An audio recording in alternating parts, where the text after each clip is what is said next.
Welcome to the Michael Singer Podcast. Michael Singer is the author of the widely influential New York Times bestsellers, The Untethered Soul and The Surrender Experiment, and a new book destined to become a spiritual classic, Living Untethered, Beyond the Human Predicament.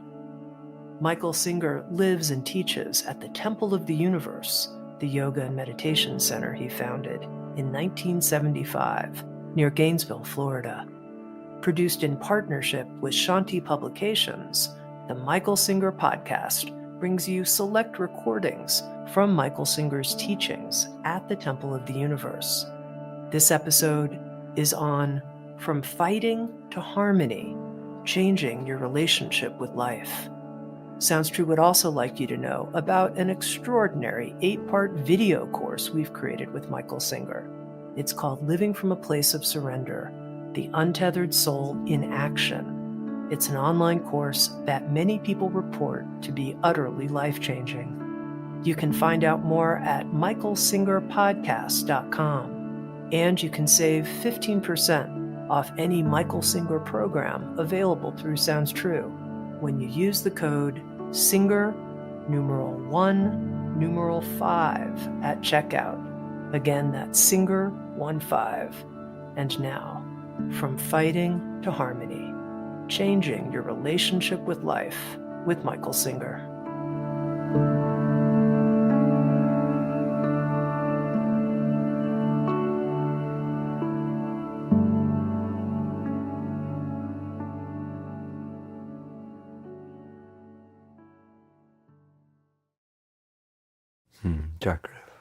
Jai Masters.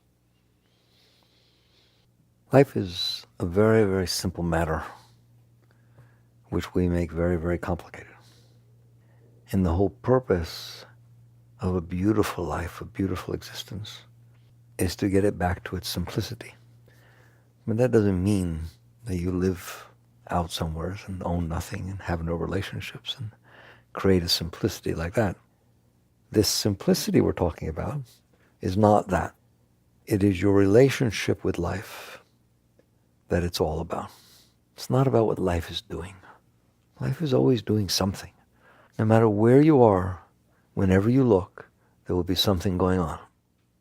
If I put you in Paris, look in front of you, there's something going on. Look to the right, there's something else going on. Look to the left, there's something else going on. Pick you up, put you in Yugoslavia. Look to the right, there's something going on.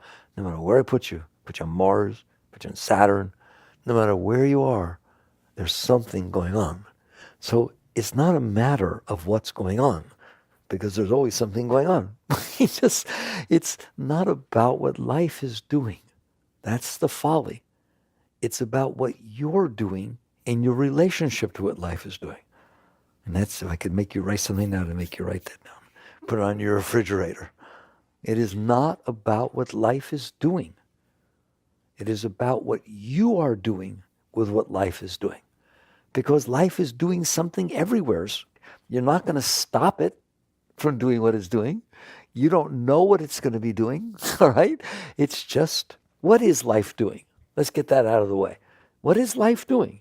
All these different places, life's doing something. What determines what life is doing at any given moment, at any given place? Einstein had this beautiful time-space continuum. It goes on forever, everywhere. And then there's a point. Well, you're at that point. What's going on there? The right answer is, are you ready? None of your business. What's going on there would be going on there even if you weren't there. It just happens to be the spot you're looking at. A wise being, without even using their mind, every single moment, what they are seeing is the result of 13.8 billion years of forces interacting together to create the moment that's in front of them. Period. That's where it came from. You want to know where it came from? You want to know how it could do what it's doing? You want to know why things are the way they are? Because of 13.8 billion years of everything being the way it was, interacting together to create what's in front of you. It wasn't like purposeful. It's not like, let's do it this way so it ends up in front of him or her, 13.8 billion years later. It's just forces, natural forces, the fundamental forces interacting together to create the moments that happen. Then those moments create the next moment, and all of it interacts together. It's science. It's cause and effect. How's that? It's every single thing is interacting together in accordance to the natural laws, the natural way of things to create the next moment. Then that creates the next moment. And it has been going on everywhere for 13.8 billion years. And that's how what's in front of you got in front of you. It's actually very simple. It's there because it's there. How's that? I told you at some point it just becomes simple. You don't want to know how it got there. You don't have enough time to listen.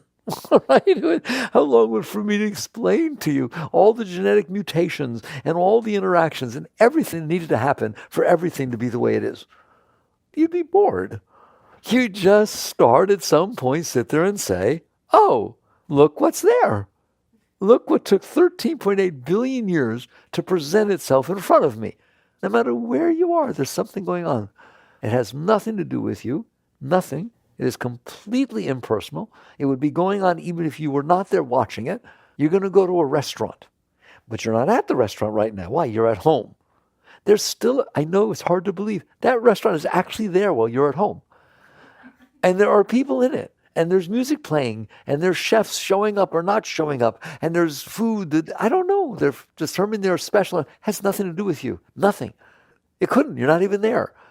And then you show up, and somehow it has something to do with you. I mean, has a lot to do with you, right? I don't like the music they're playing. How could they be playing that? They weren't playing this last time. And where's the chef who cooked the thing last time? Oh my God, I wouldn't have shown up. And there's people smoking next to me. Like, nothing's the way it's supposed to be. It was all fine before you showed up. Something is fishy. Something's wrong.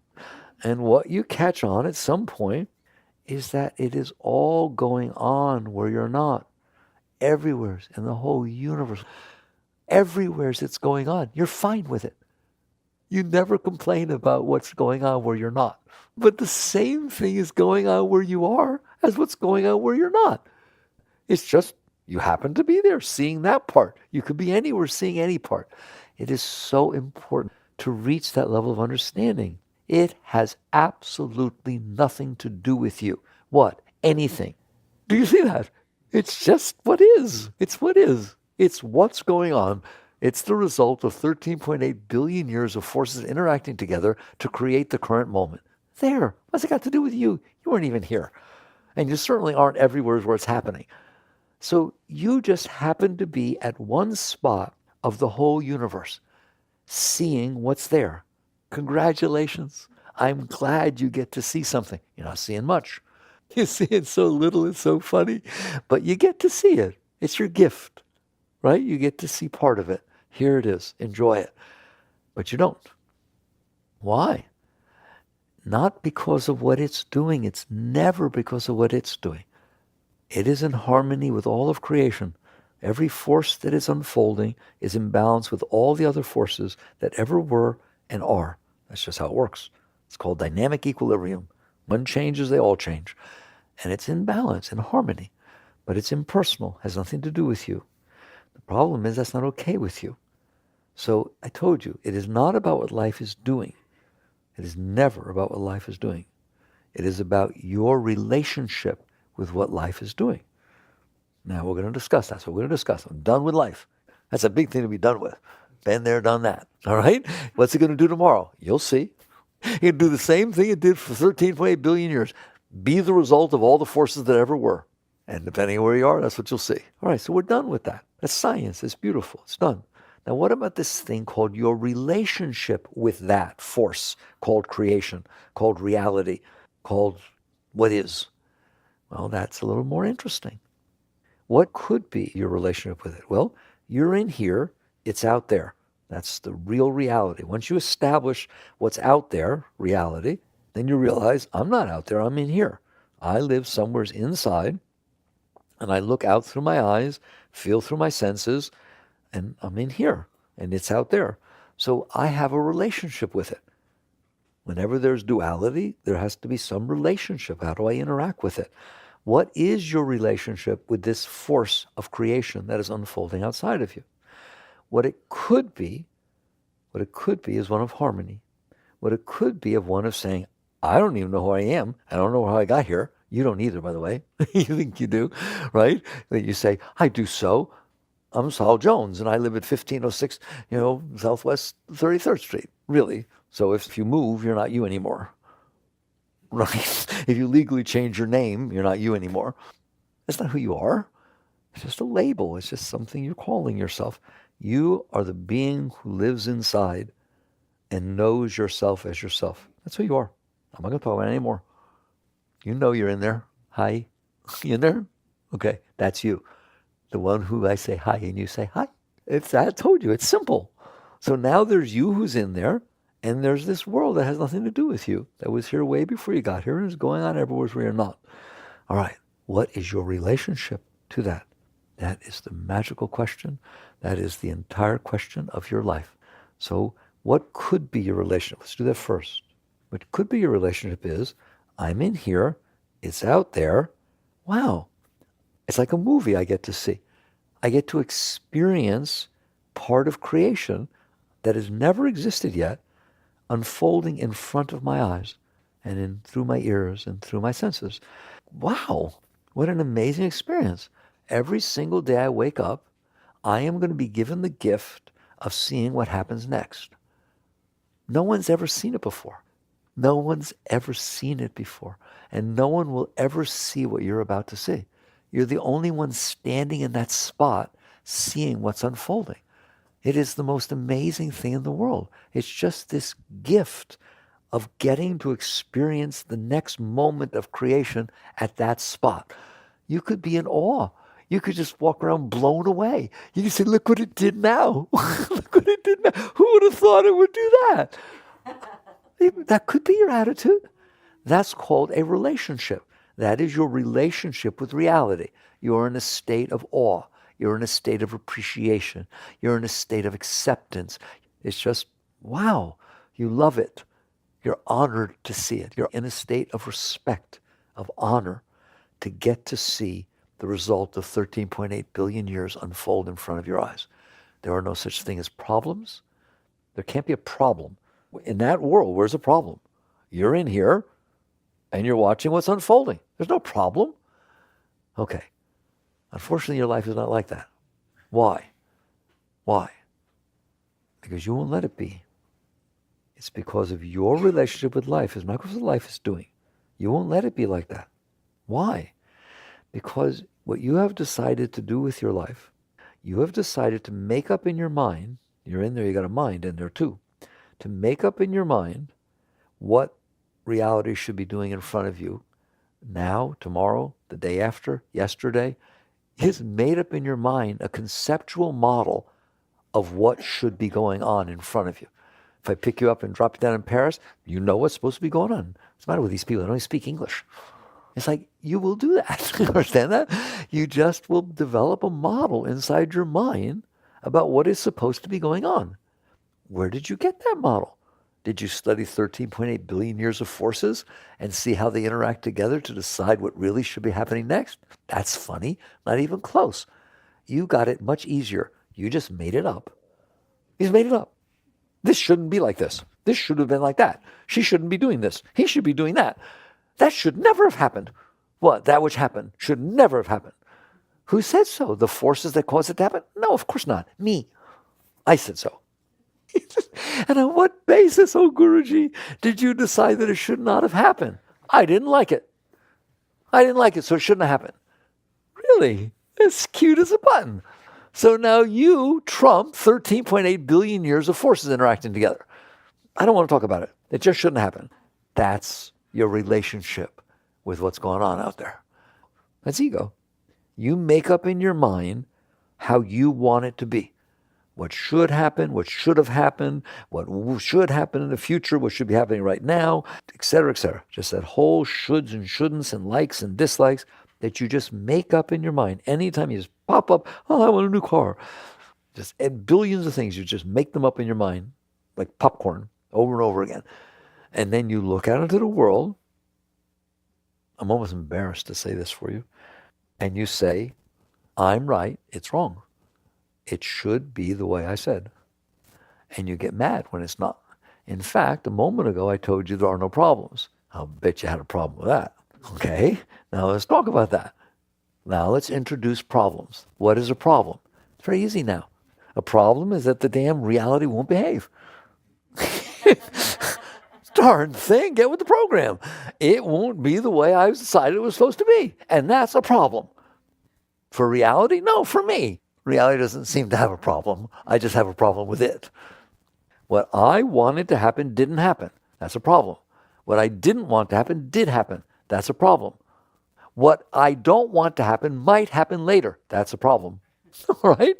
It's like I'm making up in my mind an alternate reality. And I'm defining it as a problem when reality doesn't behave that way. There. That's the complexity you created, and that's very complex. It's unbelievable how complex that gets. That is the complexity you created that makes life impossible. At that point, I'm telling you, life is impossible. It feels like a struggle. It feels like overwhelming, overbearing. When they asked Christ, how are you doing? You know what he said? My burden is light. My burden is light. What does that mean? Now you understand. He wasn't doing that. Wasn't doing what? Making up an alternate reality and getting mad when it wasn't that way. He was honoring and respecting even terrible things that happened to him, honoring and respecting the unfolding of reality in front of his eyes. Amazing. What a model. What an amazing being, right? And he was at peace. He was completely at peace. He didn't have a single problem. Buddha taught the same thing. We should understand Buddha's noble truths. They're so simple and they're so true. All of life is suffering. Well, we just said that. Everybody's suffering. Why? Because everybody made up how they want it to be, and it never is the way they make it up. So they suffer. All right? So Buddha said all of life is suffering. First noble truth. Second noble truth. The cause of suffering is desire. The cause of suffering is preference. The cause of suffering is having a way you want it to be that you made up in your head, and then it's not that way. That's what desire means. If you say the cause of suffering is desire, what is a desire? Desire is that you made up in your mind how you want it to be. If you don't make up in your mind how you want it to be, you don't have a desire. The desire is, I desire it to be this way. Well, how did you decide that? I just made it up. I just did. I'm so cute. I made it up. So if you make it up, you're in trouble.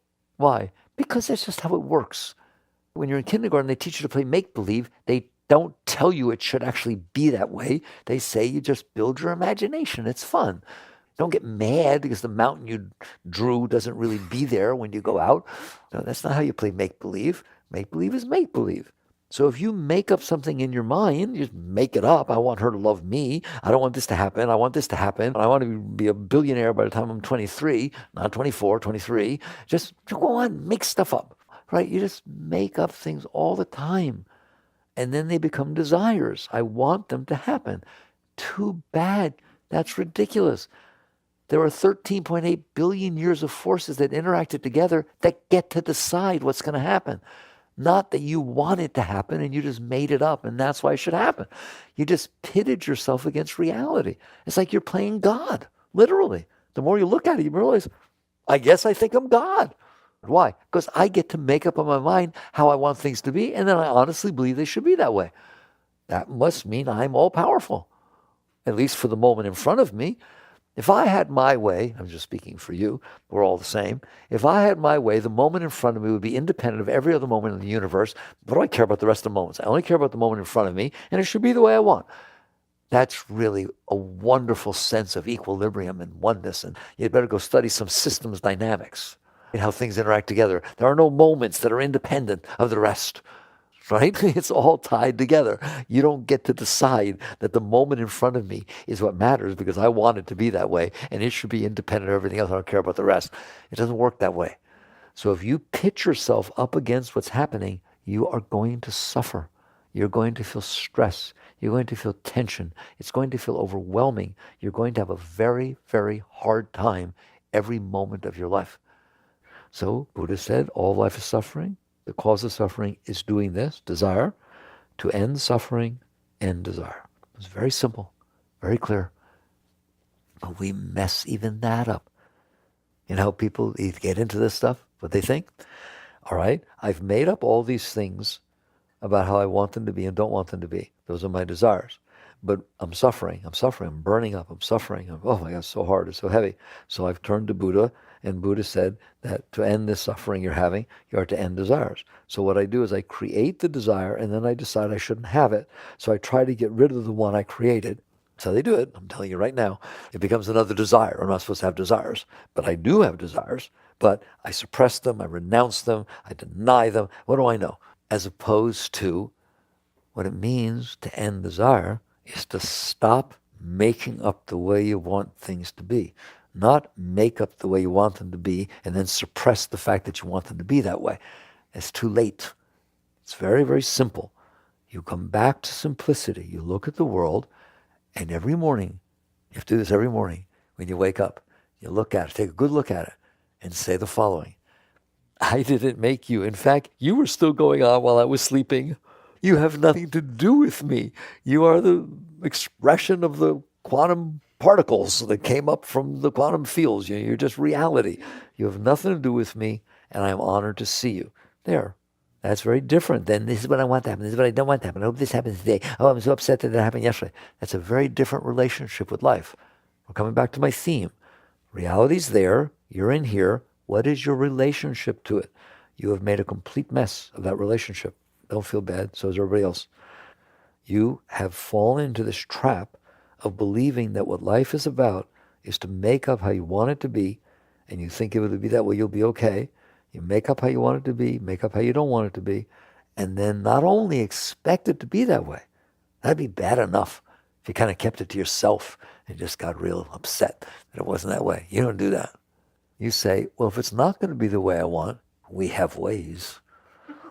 We are going to make it be the way we want. We're going to throw tantrums. We're going to do things. We're going to, oh my God, you just get out of my way because it's going to be the way I want. And you use your will that you have inside to come out here and screw everything up. All right, and literally you try to make the moment in front of you, the person in front of you better be the way you want. I don't care what they do when they're not in front of me, but they better be wearing what I want. They better be acting the way I want. Isn't that hilarious? And you just become this manipulative being that believes that the universe in front of you should be the way you want. And I lately have been being very honest about this. Newsflash, the universe in front of you should not be the way you want. It should be the way it is. There's no reason it should be the way you want. You just made it up.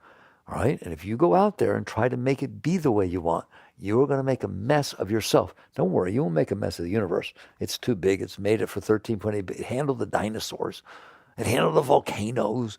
It handled collisions. Oh my God, what it handled is unbelievable, right? Don't worry about it. The suns blow up and explode and supernovas. Everything's fine. It'll handle you. Don't worry.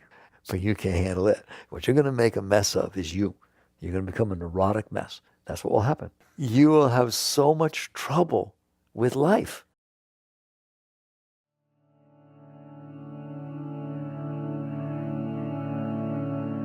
Living with the uncertainty and the pressures of our time, many of us are feeling quite stressed and overwhelmed.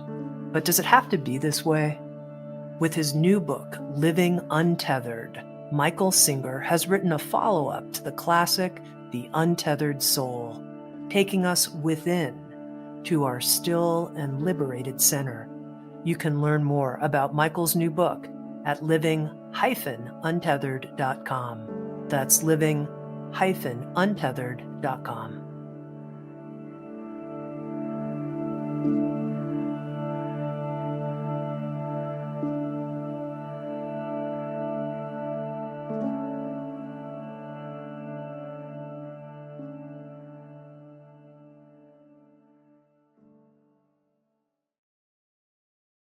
You'll have so much trouble with life. You will be afraid that things are going to happen that you don't want. You will be afraid that things that you want won't happen. There'll always be this enormous sense of fear that things will not be the way you want. And that's a very valid fear because they won't be. So it's like you built this cage for yourself in which you're going to suffer and you're going to feel tension. So what a wise person does, they sit there and say, not I need to not satisfy my desires, not I need to renounce or do anything like that. I need to check out why I insist on making up an alternate reality instead of honoring and respecting the one that exists. Why am I doing that? That is what a great being does. They check it out. Why am I not? They don't struggle with life, and they don't struggle with themselves. There is no struggle. It's just checking it out. And what you're going to see is that the reason you make up all these things is because you're not okay. Your heart is not okay. You feel you're not secure, you're not safe, you don't feel well in there. And so you go to your mind and say, mind, how do things need to be for me to be okay? And the mind is very intelligent, and it's your servant, and it says, okay, ma'am or sir, I will start to think about it day and night. Don't expect to sleep much while I'm thinking about it. And I will try to figure out how everyone and everything needs to be in order for you to be okay. And then it tells you. And that's what that talking head is in there. Something people say to me, why does that voice talk all the time? Because you told it to. You said, figure out how everything needs to be for me to be okay. And then figure out what I need to do to make it be that way. And keep telling it to me. You shouldn't have said that. You should have said this. That's it, telling you how it needs to be for you to be okay, for stuff to be okay. That person shouldn't have done that. Oh my God, don't let her do that. That's not going to work out well for you. And that's how it talks all the time, telling you everything the way it needs to be for you to be okay. And then what you're supposed to do about it. How does one overcome this? How does one come to a state of harmony, a state of peace, a state of well-being, no matter what is going on outside? It is none of your business what's going on outside. You are a witness, a guest, an observer. You just dropped in for a moment to experience this moment. Don't worry, the moment will come and go, and so will you. Right? It ain't all staying, 100 years is nothing to 13.8 billion. You were not here 100 years ago, not one of you. And you will not be here 100 years from now. But yet, it's all going to be here. It's just, come on. This is so silly, it's hard to talk about. Right? How dare you drop down here and take the attitude you're taking? That you know how it's supposed to be, and if it's not that way, you are getting PO'd.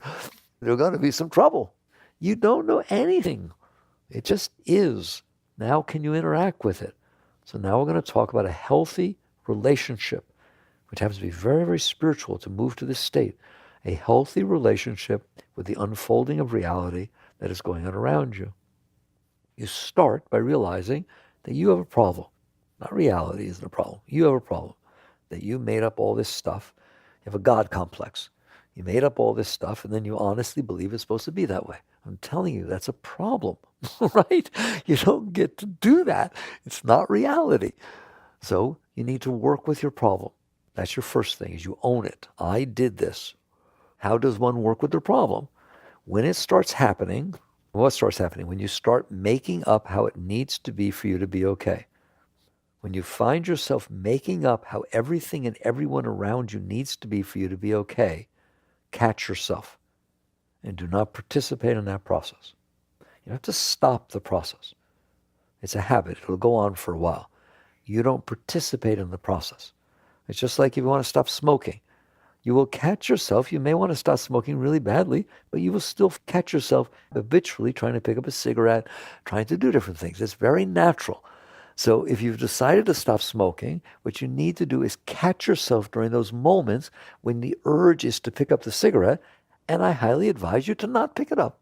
All right? If you want to stop smoking, don't pick up the cigarette, put it in your mouth, and light it. Right? It's very simple. If you find yourself in the process of starting to figure out how everything needs to be for you to be okay, I highly advise not going there. I highly advise doing the same thing as the cigarette, taking one look at that and saying, been there, done that. That's a very good been there, done that, because you've been doing it your whole life. Trying to solve your problem by making things outside be different. And your problems are just as big, if not bigger, than they've ever been. So you look at it and you say, that process of me making up in my mind an alternate reality and then trying to fight with reality to make it be that way is not going to cut it, and I'm not going to live like that anymore. So when you start seeing it do that, I suggest that you relax. You just relax. Just let, what do I do if I feel the urge to pick up the cigarette? Don't fight with yourself. Don't hit yourself. Just relax. Relax. And the arm can't move while you're relaxing. You will not participate in the process of mind while you are relaxing. You just relax the hold it has on you. For a while, it'll be a bit of a struggle. You have to go through some changes. But over time, you will see that you're capable of doing this. Everyone is capable of doing this. If you're capable of using your mind to make up how everything needs to be and then fighting with it, you're capable of not. You're the one who's doing it. I always tell you guys, you're the only one in there. It's the neatest sport you'll ever play. You win. If you want to win, just win. It's the silliest thing in the whole world. Let's play one-on-one basketball, but you're both sides. I think you can probably do pretty good with that. All right? Well, this is one-on-one. There's nobody else in there. There's nobody deciding what you're capable of doing and not doing except for you. So if you decide not to participate in the process, the habitual process of making up how everything's supposed to be for you to be okay, and just be okay with the way it is your starting position, I honor and respect its right to be. I honor and respect that this took 13.8 billion years to show up, and I should pranam to it. I should pay attention to it. I should at least respect it enough to honor its existence. And that's what you do instead of making up an alternate reality. You pay attention to what's in front of you. You're missing every other moment in the universe. Please don't miss the one that's in front of you. It's the only one you can experience. But the way you miss it is by getting involved in your mind and all your judgments and all your preferences and all that stuff. So you let go of that, and your starting position is you pay attention to what's happening. But what if I don't like what's happening? Let go of that. I'm telling you, it's happening. You can't, it's happening.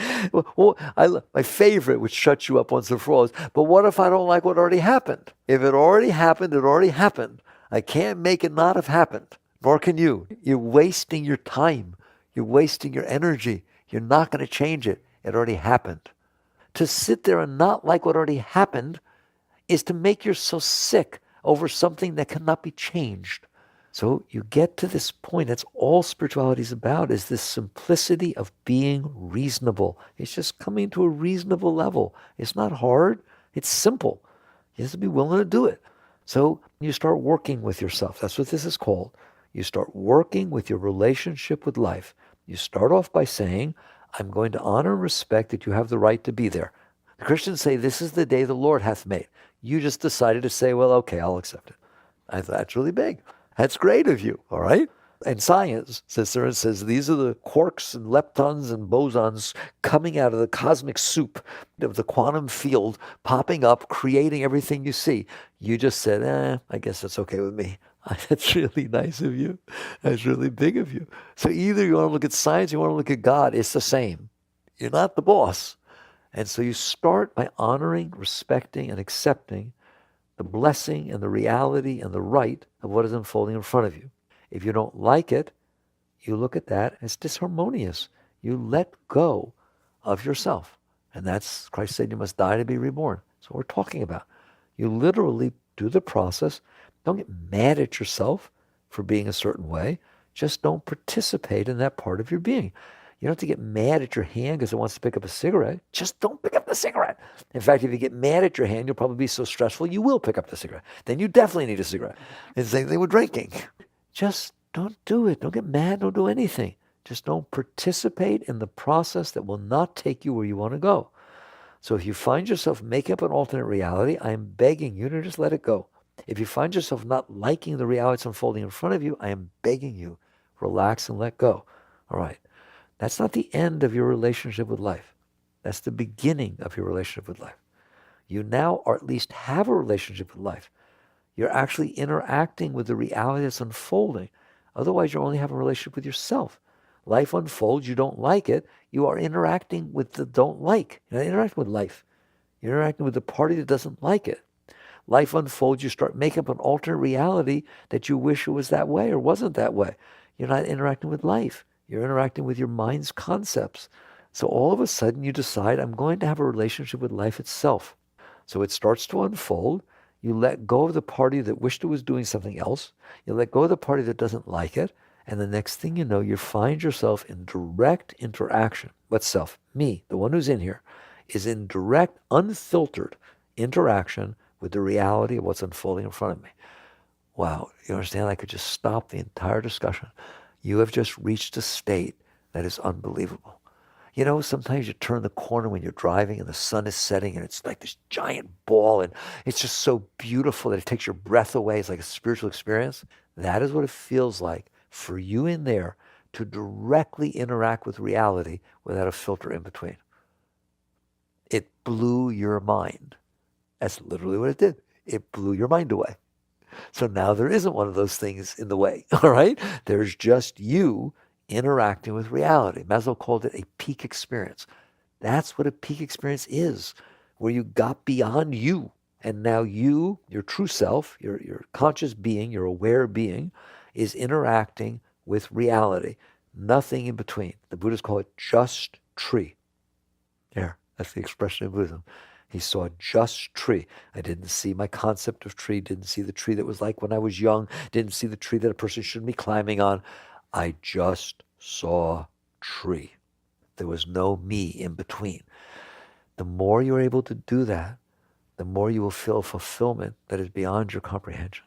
When you're in love with somebody and you sit in the presence and that magic energy is moving back and forth, you're not doing anything about it. You're just in it. It's so beautiful that you melt into it. That's just tree. That's just you experiencing the reality that's unfolding in front of you. You should be experiencing that all the time. Listen to me. All the time. But you can't. Why? Because reality is always unfolding. You're always there. Why can't I do that all the time? Because you have something to say about it and you're rather loud. Reality starts unfolding and something inside of you starts saying whether it likes it or doesn't like it, the way it should have been, the way it shouldn't have been, what do you want to do about it? It's like it starts making all this noise. And so now it's not you interacting with reality, it's you interacting with your own noise and all the likes and dislikes. So you learn to cleanse yourself of that. You learn to relax and not participate in that process. And more, when the world unfolds in front of you, you are there with it. And it's like, at first it's like, wow, where have I been my whole life? I didn't even know it was there. I was like walking around in a daydream, all right? I was just walking around lost inside myself with a fishbowl over my head. Now, look at that. There's a world out there. You still are only just starting your relationship with life. You used to have a relationship with you, not with life. Now you have been introduced to reality. There it is. It's raw too. Sometimes it rains, there's storms, wind, and tornadoes. Sometimes it's balmy and soft and beautiful. It's reality. It's real stuff, okay? And you're open to it. Now what happens? Once you get comfortable being with reality, this is very deep. This is what Lao Tzu tried to talk about in the Tao. Now that you are willing to let go of yourself, your personal self, and interact with reality, your awareness is now experiencing reality, you will find that there's not one single moment that unfolds in front of you that is not calling to you to interact with it. It is there, you are there, because you are meant to be with each other. That's how perfect it is. It's like the most perfect relationship. People looking for their soulmates. It's right in front of you. It's called life. It is the most perfect fit for your being. That's why you're there and it's there. And you will feel it and you will know what to do. I'm telling you, you will never, ever have trouble making a decision again for the rest of your life. You will never wonder. You will never have any angst or anything. It'll just be the universe. It's sort of like, listen to me. You're on the ocean on a surfboard. How do you know when to go up and when to go down? You don't. The wave does it for you. You just ride the wave. The wave comes up, you go up. The wave goes down, you go down. But what if I want to go down when it goes up? You fall. What if I want to go up when it goes down? You fall. It's like you just interjected yourself into a system that you're supposed to be in harmony with. And if you are in harmony with it, you will know exactly what to do because it's telling you what to do. It's not telling you with words, but it is telling you what to do, isn't it? It's telling you what to do. It's to go to the right, go to the left. Feel it. Be in harmony with it. That's how you ride a wave. That is the Tao. That is what Lao Tzu was talking about, how you ride life. If you're not busy in there wanting it to be other than it is, then you are in harmony with what it is. The moments know where they're going. They're part of a harmony that's moving through time and space. You are here to experience that and participate in that. But you don't have to do anything. It is happening to you. You're happening with it. And then you're going to see that what happens, you start just being with it, and everyone looks at you and says, oh, you're so good at everything you do. You're not doing anything. You're not doing a single thing. But you're neither doing nor not doing. That's the deepest of all the teachings. You are there with it. It's doing something. The ocean is doing something. So obviously, if you're on the ocean and the ocean's doing something, it looks like you're doing something. What I just told you is the entire Bhagavad Gita. It's the deepest teaching you will ever even come close to. Everyone will think you're doing things. You're not doing a single thing, but you're also not doing either, right? You are just being on the ocean and being with it, and the ocean knows where it's going. Therefore, you will be the one who's in harmony with everything. It's so simple that we miss it. If you want to play baseball and you want to pick up a grounder, I do not think that what you should be doing is guessing where it's going to go next. You should be watching it. Why? Because it knows where it's going next. You see, that seems so weird. You're the smart one. You should be the one who can figure it out. I guarantee you right now that ball knows more about where it's going than you do. The ground and the ball and the interacting with them knows way more about what's going to happen next than anything you're going to figure out. That's why they say keep your eye on the ball. They don't say keep your eye on your mind. They don't say that. They say keep your eye on the ball in every sport. Why? Because the ball knows where it's going. It's the forces of nature. Therefore, it knows where it's going. It is perfectly in harmony with all the forces that it's interacting with, isn't it? So if you keep your eye on the ball, you have a better chance of being where it's going because you're paying attention to where it's going. You're not guessing, you're not figuring, you're not using logic, you're not worrying, you're not angsting, you're not hoping, you're not praying. Even a good religious coach, if you say, Coach, when the ball is hit, should I close my eyes and pray that I get it, or should I watch the ball? They're going to tell you to forget the praying stuff at that time. Pray that you can keep your eye on the ball, all right? You are supposed to keep your eye on the ball. And it's the same thing with life. I'm telling you, it's exactly the same. You come into harmony with the moments that are unfolding in front of you. Well, why would I do that? I'm not even going to answer you if you sat here this long, because they are the moments that are sitting in front of you. But what if I don't like them? It has nothing to do with like and dislike, does it? It has to do with dancing with it. What if I don't like what the waves are doing? Then don't surf, because you're going to fall.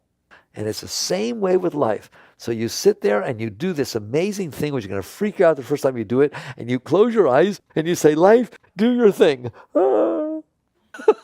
Instead of life, do my thing, right? You say, life, do your thing. And then you little by little take your arms down, then you little by little open your eyes, and you little by little realize, you know what? That's all it's ever been doing is its thing. I was just making believe that I could do something about it. And it's the result of everything that ever was.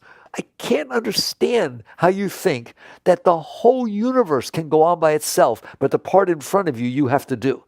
It defies logic. It's the funniest thing I've ever heard of. It's all going on by itself, and it's all been going on by itself forever. But no, this can't go on by itself. Okay, well, it can, and it does.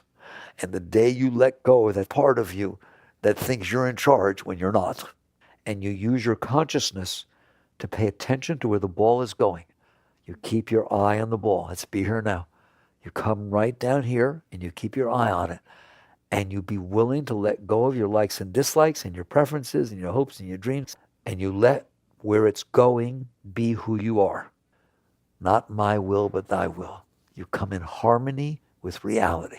That's what all of spirituality is about. And the next thing you know, you're going to be shocked at what happens. It knows where it's going, and where it's going is beautiful, it's holy, it's great. It will take you to places that you would have never dreamt of going. It will caress you to your, Gibran says, it will caress you to the highest branches, and it will shake you at your roots. That's beautiful. Why? Because you need to be shook at your roots, and you need to be caressed at your highest branches, right? Not when you want to, not the way you want to, just life. It needs to rain when it rains. It needs to blow your hair up in the wind when it needs to blow your hair up in the wind. And you need to enjoy the entire experience, because it's higher than the experience you would make for yourself. And more as you let go, you realize this. You come in harmony with this until eventually you let go so deeply that you're not there. You realize there is no need for this separateness to be there, thinking about it. You can just be in harmony with it. And you merge. You'll emerge. It's like a drop falling into the water. You fall into life. We always talk about meditating back behind. The path is you stop separating yourself from God, separating yourself from reality. It's a very deep path, the willingness to surrender to life. So that becomes the simple path. I told you life is very simple. The Buddhists say, right? The grass is green, the flower is red, and the sky is blue. What does that mean? That's very Zen. It means things are what they are. Are you willing to come in harmony with that instead of trying to make them come in harmony with you? To the extent that you do, this life becomes very simple. Well, what if I'm going to school? You go to school. What do you mean? What do I do when I go to school? You get your homework, you do your homework. You go to class when it's time to go to class. Why? Because there's nothing else to do. It's like there's no part of you. I'd rather be fishing. No, I'd rather be doing what I'm doing. I'd rather not be rathering. It's much more fun to like what you're doing than to rather be doing something else. And so if you're in school, you go to class, you learn. Why? Because somebody's teaching you. It's very nice of them, all right? And then you do your homework, and you go to class, and what will happen? You will enjoy the experience. Why? Because it's the experience you're having. You won't be thinking about something else. And just pretty much more and more, you live the life that is unfolding in front of you with your entire heart and soul. You put your whole being into the moment that's unfolding in front of you, and you trust it. You trust it. It knows where it's going. You give yourself to it. Life is your teacher. Life is your friend. Life is God made visible. It's a very, very great thing. This gives a good starter course on how every moment of your life can be used for your spiritual growth and how you can stop this neurosis and enjoy every second of your existence. Become something very holy, very beautiful. All right. Work on these things. Jai Gurudev.